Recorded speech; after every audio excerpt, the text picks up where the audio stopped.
On September 6th, President Donald Trump made a 3-month deal that allowed for a debt ceiling increase, continued government spending, and the allocation of hurricane relief funds. The annual debate over the debt ceiling is surrounded by confusion over the purpose of the cap. Why does the debt ceiling exist? Why can't we just have unlimited debt? The answer starts in 1917, when the United States had just entered World War I. To make the necessary contributions to this major conflict, the country first had to reevaluate its borrowing system.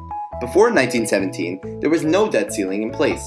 Instead, the Treasury Department was required to ask Congress for authorization each time it needed to borrow money. In the midst of the war, the Second Liberty Bond Act was passed. It provided a limit on the quantity of government bonds that could be issued, thereby capping government borrowing.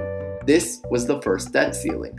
However, even when the war had ended, the debt ceiling remained in place in order to ensure loans Congress had authorized continued to be repaid.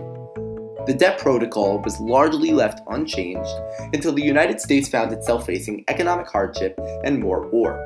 The Public Debt Acts of 1939 and 1941 established the present-day debt ceiling by aggregating most of the government's borrowing under the U.S. Treasury. The debt ceiling is separate from the U.S. budget and does not affect the budget deficit. As the Government Accountability Office states, it is a limit on the ability to pay obligations already incurred. Complications began occurring when budget resolutions would be passed without accompanying decisions to fund the appropriations. These discrepancies, at worst, created the risk of default. However, from 1979 to 1995, Congressman Richard Gephardt's Gephardt Rule raised the debt ceiling whenever a budget was passed. In 1995, Congress discarded the rule. The 1995 debt ceiling debate involved President Bill Clinton's clash with Congress over funding. Clinton refused to cut the budget, while Congress refused to raise the debt limit. After Clinton vetoed a spending bill, the result was a 27-day shutdown of non-essential government services. The crisis concluded when negotiators finally agreed on a balanced budget with moderate spending cuts and tax increases. In 2011, the federal government was brought to the brink of crisis because the Treasury approached the debt ceiling. Much to the chagrin of President Obama, Speaker of the House John Boehner pushed hard for a deficit reduction in the form of sharp spending cuts. The resulting compromise took months to work out and was not reached until 2 days before the U.S. Treasury expected to pass the debt ceiling. In January 2013, the Treasury approached the debt ceiling that had been set by the 2011 crisis. As a result, the Treasury began resorting to extraordinary measures, or in other words, temporary procedures meant to keep the U.S. under the debt ceiling, such as selling assets. In October of that year, the federal government shut down as Congress was unable to agree upon a budget for the following year.